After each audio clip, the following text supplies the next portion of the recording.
Buenas tardes, un día más, viernes, acá en De Celíaco a Celíaco, para toda Argentina y para toda Latinoamérica, ¿por qué no? Y hoy viernes, en De Celíaco a Celíaco, la presentación la va a hacer mi compañera y amiga, la licenciada Nora Groisman. Así que, Nora, todo tuyo, la presentación, adelante. Hola, buenas tardes. Hoy nos visita Guadalupe Rolón, médica anatomopatóloga, docente y también administradora del grupo de Facebook Celíacos y Saludables. Lupe vive en Asunción, Paraguay y es celíaca. Contanos un poco, hola Lupe, Hola.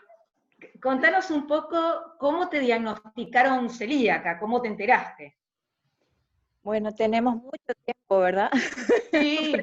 Porque la historia es bien larga. Así que bueno, primero saludarles, que me encanta que me hayan invitado porque es como que nos conocemos de antes. Creo que muchas veces ya nos escribimos y nos contestamos y son parte del grupo, yo soy parte del grupo de ustedes y compartimos un montón de cosas. Yo tengo una historia larguísima de cómo celíaca, porque mi historia medio rara empezó en la adolescencia y con un montón de cosas. Una enciclopedia, tengo los estudios que me han hecho durante toda la vida, que se suman un montón entre ecografías, radiografías, resonancia, análisis de sangre, miles de cosas que me hicieron para que el diagnóstico llegue a los 45, hace 7 años. Bueno, ahí ya se descubre mi edad, así que... Estamos iguales, estamos iguales. Pero bueno, realmente fue muy complicado porque cuando estaba en el colegio, me decían que podía ser alérgica a las aspirinas, entonces todo empezó por ese lado, porque tenía unos puntitos, así mismo me decían unos puntitos que me salían en la piel y desaparecían. Después de eso era alérgica al polvo, alérgica a la vida, alérgica a todo y nunca tenía diagnóstico. Hasta que a los 18 me hicieron una endoscopía y me encontraron que tenía una duodenitis y decían que era una duodenitis puntualmente y que había yardias en ese momento y me empezaron a tratar con avena. Todo el día era, sí, así mismo la cara, avena, avena, avena. Y entonces yo comía muy responsablemente la avena. Por supuesto me sentía cada vez peor. Y cuando terminé el colegio, terminé muy, muy, muy flaquita. Yo hacía mucho deporte, me fracturaba todo el tiempo, todos los huesos del cuerpo, tengo historia de fracturas. Y decían que era por los deportes, porque hacía mucho atletismo, jugaba handball, era así como muy hiperactiva. Una pregunta, ¿la celiaquía se diagnosticaba en Paraguay en ese momento? No, no, yo creo que no, inclusive ahí recién empieza mi historia y los diagnósticos cuando yo empiezo a conocer, conozco por familia directa en el 2009 más o menos recién. Algunos médicos dicen que sí se diagnosticaba, pero casos como muy aislados y de hecho mi diagnóstico ya fue sospechado en el 2009, pero no había muchos marcadores en ese momento, acá solamente se hacía uno que es como que el que quedó uno de los más específicos y a mí me salió negativo, entonces yo ya era médica, tampoco yo pensé como médica que podía ser celíaca, dudaba, pero la endoscopía no era muy clara, entonces se barajaron un montón de diagnósticos. Yo tuve de todo, se me cayó el pelo, se me rompían las uñas, distensión abdominal, usaba aerocámara porque en la parte respiratoria vivía así como sin poder respirar muy bien. Entonces, los diagnósticos fueron en diferentes momentos de la historia, inclusive se barajó que podía ser una enfermedad de Crohn, pero yo no tenía fiebre, que podía ser después, ya era estrés, porque como los laboratorios salían todos normales, entonces era estrés. Después dijeron que podía ser pánico, pero no entraba el pánico conmigo porque es como que soy muy tranquila, entonces inventaron un diagnóstico que era paniquillo, que yo nunca había escuchado y no existe, de hecho, el paniquillo, y que quedó de chiste en mi comunidad, con mis amigos, con mis colegas. Y finalmente, en el 2013, tuve una crisis tremenda, porque es muy simpática la historia, porque estábamos festejando un evento y habían comprado una torta, porque yo ya estaba con una prueba terapéutica sin gluten, y me habían comprado una torta que dijeron que era sin gluten, y yo comí tranquilamente y ahí me descompensé completamente y repetí a los 2 días la misma torta, y ahí pensé que era cualquier otra cosa. Me fui a un cirujano, y un cirujano con mucho ojo me dijo: no tenés nada quirúrgico, lo tuyo es, si tenés un familiar directo celíaco, la celiaquía duele, porque duele en la parte duodenal, duele en la parte izquierda por los gases. Y ahí nomás hicimos una endoscopía, y el endoscopista en ese momento me hizo la biopsia, que entre paréntesis miramos nosotros, que en la familia nosotros somos varios médicos, y miré con mi familiar directo celíaco también, y bueno, ahí salió el último grado de celiaquía, la biopsia así bien lastimada la mucosa. Y después de eso me quise hacer todos los estudios para corroborar un poco todos los marcadores serológicos y ver cómo, porque me daban muchas cosas negativas. Entonces me fui a Buenos Aires, yo viví mucho tiempo en Buenos Aires, porque de hecho ahí hice mi residencia médica, y en ese momento también viví cosas muy complejas, inclusive en un tiempo me internaron por mucho dolor, nadie sabía que tenía. Después, en el 2010, me operaron de vesícula, y también fue medio raro el diagnóstico, porque no había ni piedras ni nada. Entonces, me fui a Buenos Aires en el 2015, y me hice todos los estudios, pero solo para confirmar, porque quería saber bien. Acá no se hacían todos los 6 marcadores, ni el genético en ese momento, y me hice allá, y el genético me dio los dos, el DQ8 y el DQ2. Los marcadores serológicos también, y con la dieta la verdad que empecé a mejorar, pero yo tuve varias etapas en mi, en mi tratamiento, porque me agarró la locura al comienzo, de que, como creo que le pasa a todos los celíacos, ¿verdad? O a la mayoría. Yo quería solamente saber recetas, y buscar las cosas que eran sin gluten. Entonces enloquecía si veían, acá no había tantas cosas, ahora hay como más cosas. Y pasé como por varias etapas, y recién habiendo entrado en una dieta por sospecha, entré en una dieta natural, porque en un momento dado anduve tan mal que pensábamos que mi celiaquía era refractaria, y entonces eso realmente nos asustó mucho, y estuve en una dieta natural súper estricta, pero no tomaba ni té, era frutas, verduras y carnes. Yo no soy muy carnívora, entonces me arreglaba con muchas frutas y verduras, me sacaron la fructosa, me hicieron una dieta baja en todo lo que es la dieta FODMAP. Y ahí empecé a mejorar, y la verdad que en el 2015 recién me volvió el alma al cuerpo, y a partir de ahí la verdad que no tengo mayores problemas. Y bueno, eso es un resumen muy cortito.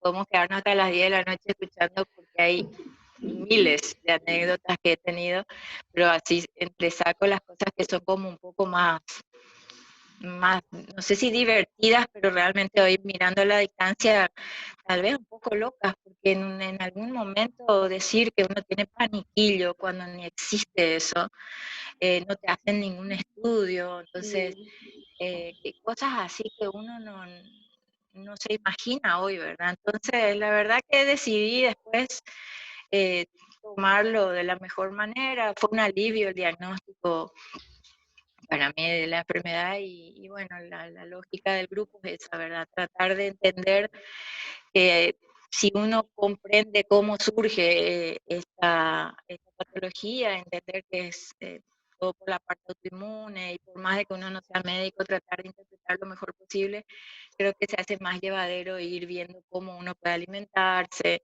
qué es lo que a uno le hace bien y qué a uno le hace mal, que no se puede generalizar, porque los celíacos somos diferentes. Hay celíacos que tienen mucha más respuesta inmune a son más alérgicos, otros son menos alérgicos y no tienen relación directa con la enfermedad celíaca. Entonces, esa visión un poco más integradora de entender que cada celíaco es un mundo otra vez y que hay intolerancias que se cruzan con la celiaquía. Y bueno, y esa es un poco la historia y la visión de inicio del por qué me volqué un poco a hacer el grupo y la verdad que es un grupo para la gente, voy a decir lo que algunos más cercanos dijeron es un poco aburrido, porque no comparto recetas y al no compartir recetas, entonces es como muy aburrido. Y la verdad que ni siquiera estoy tratando de hacer un club de 50.000 o 100.000 celíacos, sino las ganas de lo que realmente después también en charlas o clases Tal voy cual. tratando de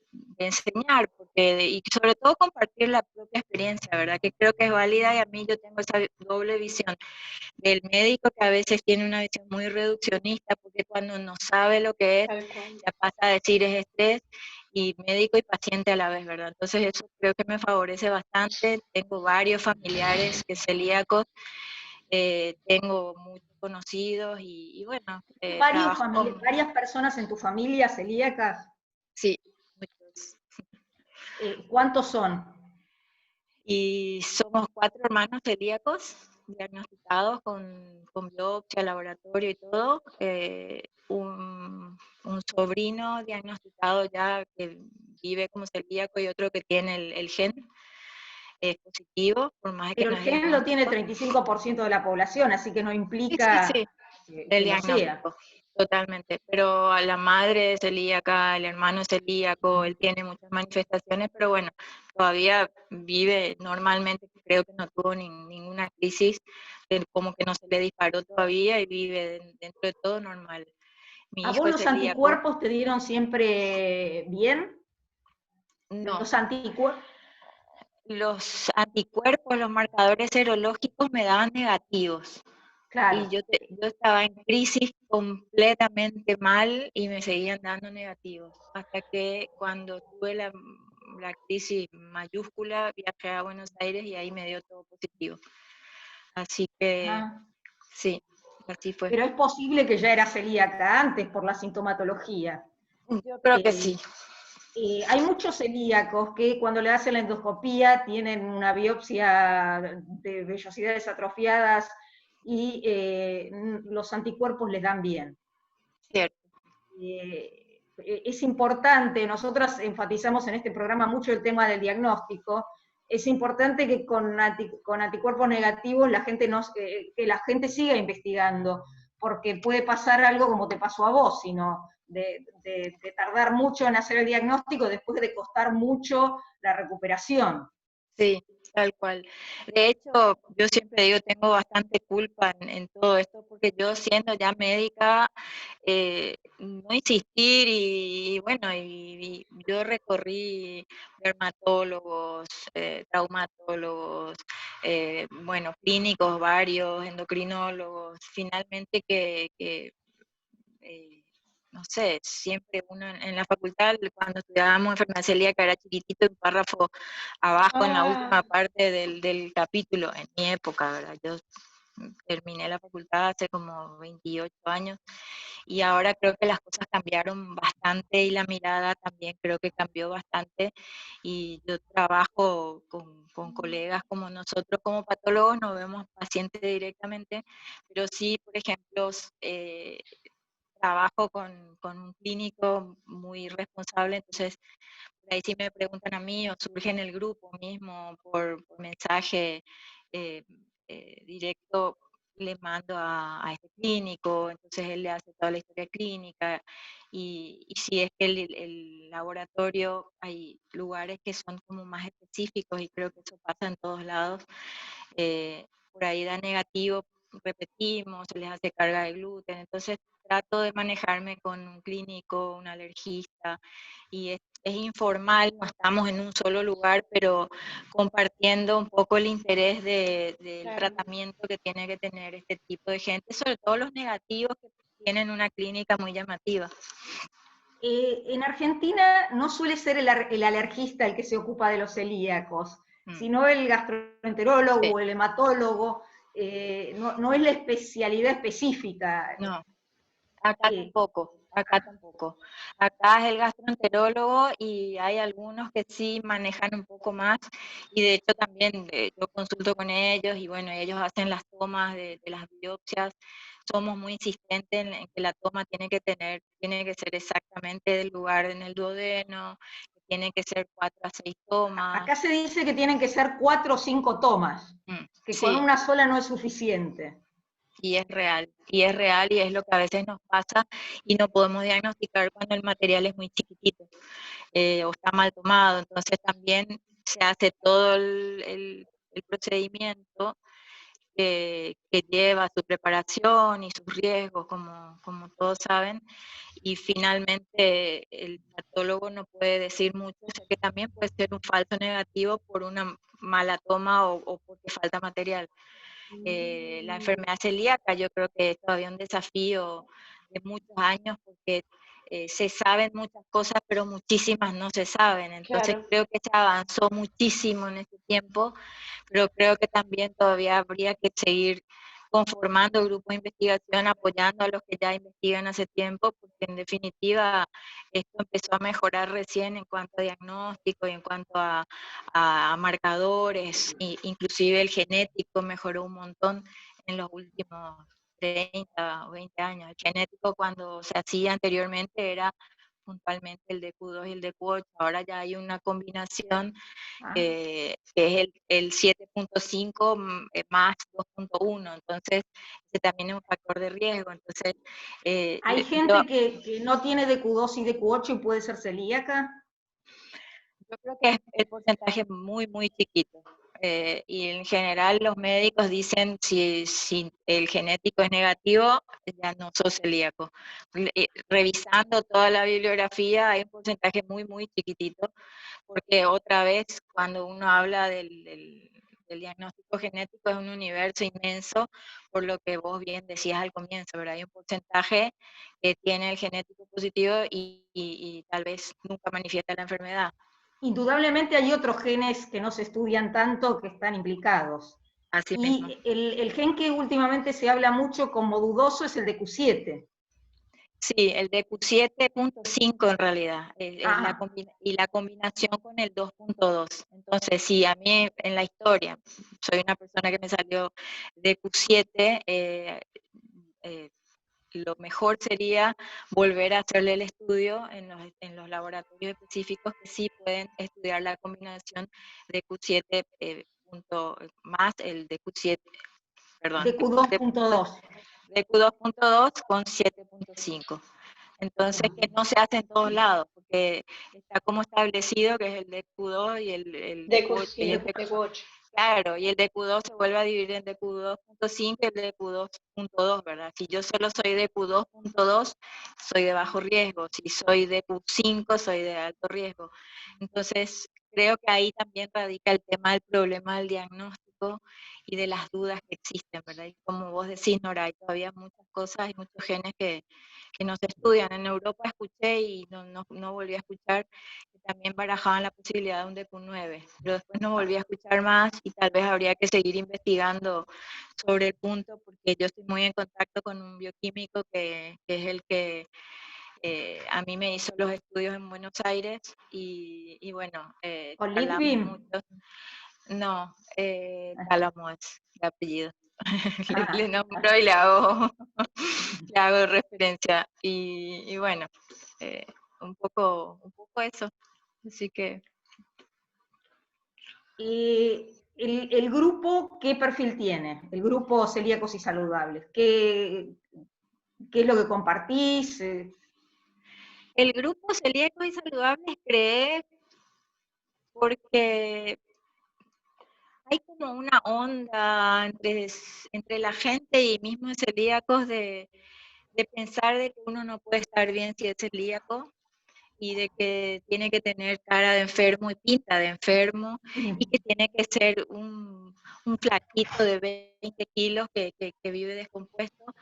Y yo cuando empecé a sentirme tan bien, realmente dije, empecé a estudiar muchísimo, hice cursos, me inscribí en un curso en el Hospital Italiano de allá, después hice un curso en la Universidad de Chicago, que ellos tienen un grupo de investigación impresionante, eh, y el grupo tiene ese perfil de darse cuenta de que vos puedes ser celíaco, comes lo que no te daña y vivís de lo mejor y ni te enterás de que tenés nada. O sea, yo nunca me enganché en ese debate que dicen es una condición, no es una enfermedad, porque creo que respeto, pero me parece que se sabe que es un autoinmune, que hay una explosión de anticuerpos cuando uno consume lo que le hace mal, gluten, y, y bueno, es una condición de vida que uno no come eso y está perfecto. El grupo tiene ese perfil de mostrar un poquito cómo uno descubriendo qué es lo que le pasa realmente y entendiendo qué puede comer. Yo no puedo tomar leche y eso está relacionado con el celíaco o no, pero Claro. entonces empezar a mostrar que uno puede vivir de lo mejor, no tomar medicamentos, que es otra cosa que también a mí me encanta y la gente no puede creer que yo no tomo ni un medicamento, por ejemplo. Entonces, más que nada transmitir eso y entender que uno es lo que come en realidad. Entonces, si te hace mal, ¿para qué comes? Y bueno, eso creo que le hace un poco aburrido al grupo, creo. Pero bueno. Me quedé pensando cuando relatabas tu historia de salud, que te hacían comer avena, lo cual acá en Argentina parece como que hay una explosión por comer avena, que inclusive en un momento determinado se discutió dentro de algunos grupos restaurar la avena dentro de la celiaquía, y ahora, bueno, quieren comer avena, qué sé yo, libre de gluten, pero bueno, siempre yo tengo 52 años de celiaquía. Al año de vida me diagnosticaron. No comería avena ni por nada en el mundo, ni aunque me digan cero gluten que tiene. ¿Qué pensás vos, siendo que probaste, que te dieron la avena como uno de los alimentos que por ahí no te harían mal, siendo celíaca, ¿no? Ya. ¿O tenías el diagnóstico, si no tengo No, entendido? todavía no. Ah, no En tenías ese el diagnóstico. No, comía unas cremas y unas pastas de avena en ese momento porque supuestamente era lo que más suave me iba a caer. Me caía muy mal y hoy tampoco coincido plenamente con vos de no comería hasta que me demuestren en algunos estudios y series inmensas que uno puede confiar en eso. Yo hoy creo que la avena está dentro de las proteínas que nos hacen mal. Lo he probado en mi casa, no yo, otro celíaco, y también no le cae bien. Ahí son marcas serias y dice sin gluten y todo. Y lo último que habría que ver, yo no probé, si uno consume muy poquito, 35 gramos, una cosa así, por día o dividido en dos veces al día, como que eso no hace tanto daño. Yo la Pero verdad que habiendo no, tantos no alimentos, sé, ¿por qué la avena? ¿Por qué tanto énfasis en la avena? ¿Por qué no sé. tantas nutricionistas dicen, y bueno, pero eso le daría al celíaco un montón de nutrientes? No hay otras cosas que tienen esos nutrientes. Bueno, Es sabemos necesario. que la industria del grano tiene que salvarse de alguna manera. O pone la avena, o pone la soja, o pone algo. Sabemos que la industria del grano está desesperado. Somos un dolor de cabeza para la industria, en realidad. Sí, Somos un sí, dolor de los celíacos. Es por eso, y yo lo voy a decir, esto me hago cargo, que a veces no quieren hacer el diagnóstico, porque justamente para la industria somos un dolor de cabeza los celíacos, de verdad. Es como Hay que una estamos industria no, es hay como una que industria estamos muy grande que destapando se la favorece. olla, no, pero está por ahí nomás, estamos destapando la olla de que en verdad están haciendo daño a la salud, con los granos, sobre todo que están siendo tan manipulados, ¿no? En este momento hasta no podemos deliberadamente consumir unas lentejas o porotos, en algunos casos inclusive también se está dudando qué clase de legumbres comer el celíaco, No, pero eso es porque están contaminadas, porque se siembran en los mismos lugares. No todos, no todos los legumbres están contaminados. Las legumbres es ese, la contaminación. No todos, y no a todos les hace mal la legumbre o, por ejemplo, la lenteja, que es la básica. ¿Cómo sabés si a un celíaco no le hace mal a largo plazo? Bueno, no es lo mismo que la avena, que a algunos aparentemente les... La avena suele hacer mal a corto plazo a muchos celíacos. Otra complicación es la soja, porque muchos celíacos son intolerantes a la soja. A mí me hace mal la soja. No se sabe bien qué es lo que pasa, si es que está contaminada actualmente porque se cultiva en los mismos lugares que el trigo y se usa la... Pero muchos celíacos son intolerantes a la soja. Con respecto a tu grupo, Lupe, a mí me gusta, soy de las que también considera que, bueno, tengo un grupo bastante aburrido. Y bueno, que se dedica a hablar de salud, porque me da la sensación de que si mi interés es divulgar salud, no podría estar dando el doble mensaje, ¿cómo sería, no? Ese doble mensaje de que, bueno, hablo de salud, pero los ultraprocesados también pasan, o los procesados también pasan, todos sabemos que no está todo bueno, que de repente tenemos que elegir entre salud o lo contrario. En mi caso yo te coincido de que últimamente los grupos de celíaco están un poquito, no digo con el afán de querer tener mucha gente, pero no están cuidando eso, ¿no? No están cuidando realmente a su grupo.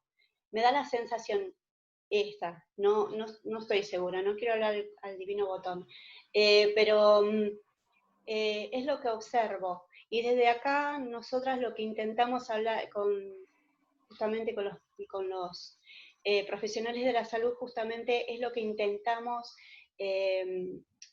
decir, debe haber un límite, debemos ser más cuidadosos, y sobre todo el recién diagnosticado, que está tan molesto, tiene muchos sentimientos encontrados con su nueva forma de vida, y con esto que no entiende cuáles son los cambios de hábitos alimentarios, porque como siempre les pido por favor a los profesionales de salud, que cuenten un poco, ¿no es cierto? ¿Qué es esto del cambio alimentario? ¿Qué tan importante es en el recién diagnosticado? El recién diagnosticado tiene que dejar el trigo, la avena, la salada de centeno, pero inmediatamente en algunos lados le dan las premezclas, algo que me parece que no son justamente algo tan que debería implementarse tan pronto en el recién diagnosticado. Me parece que debería tener su tiempo para poder limpiar su organismo y poder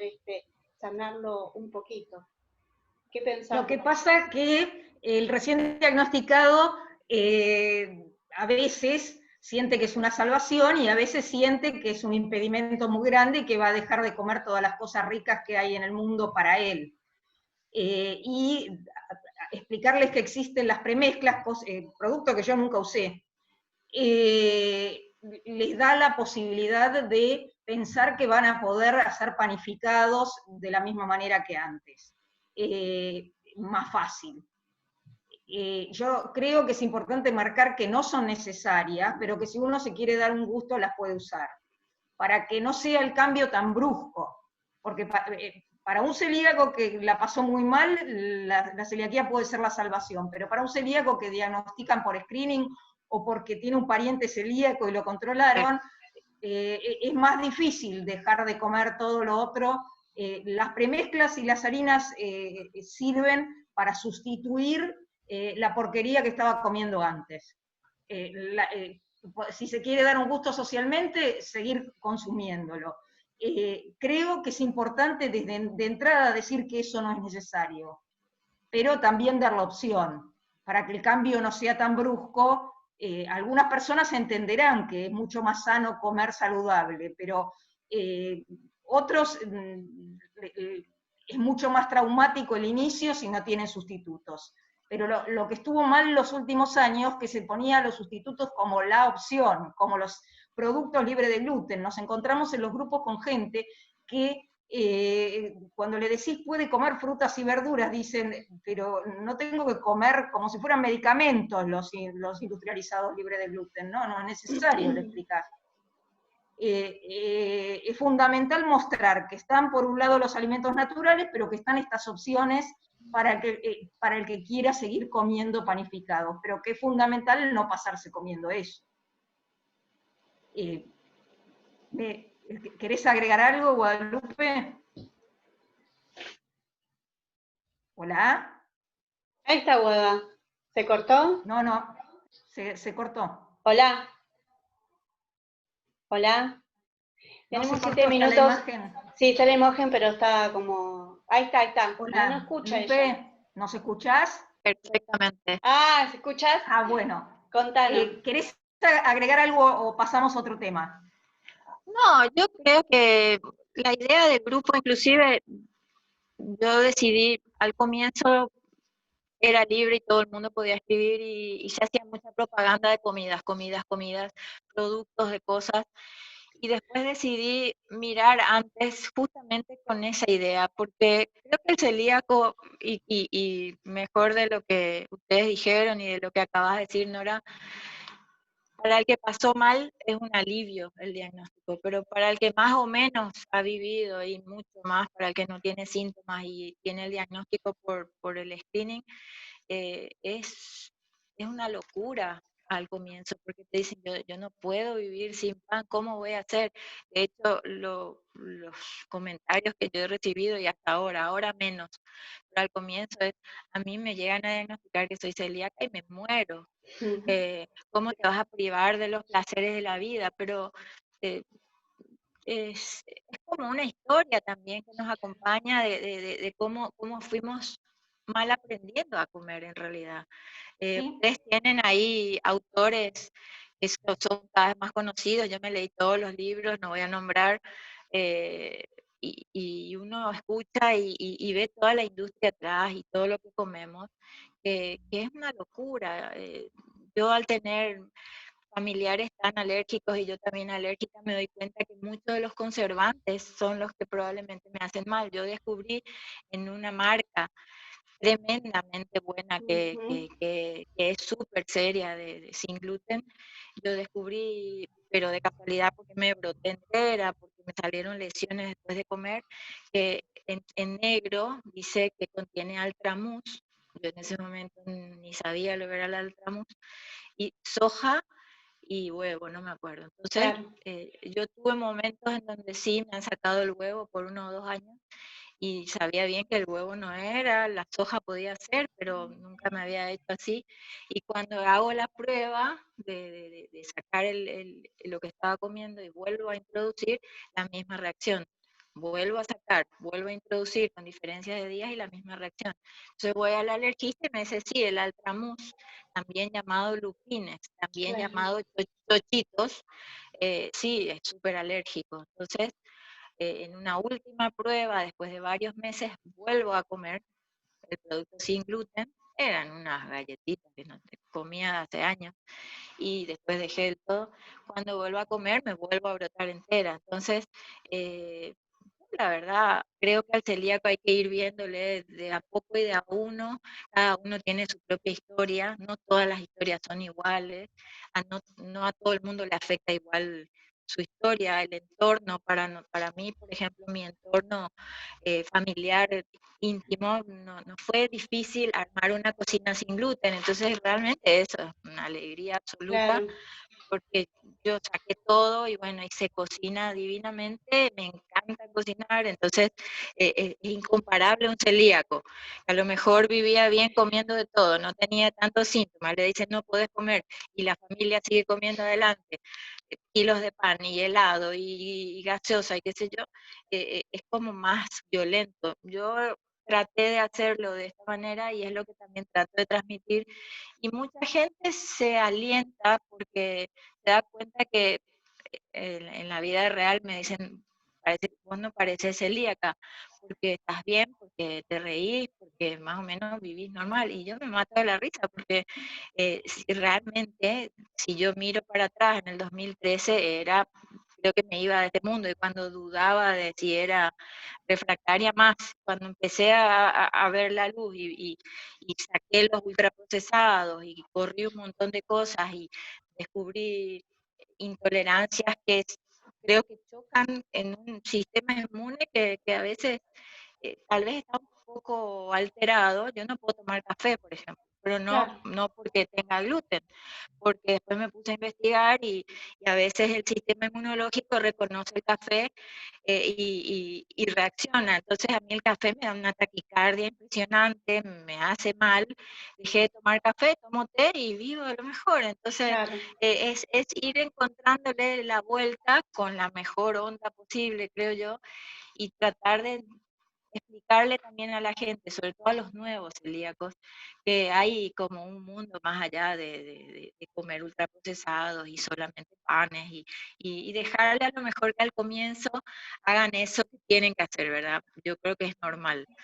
Yo me divierto conmigo misma mirando para atrás y hoy nos reímos porque los viernes era así el día que yo hacía de todo. Como el viernes terminaba un poco más temprano, y cocinaba una cosa y otra, y era una locura total.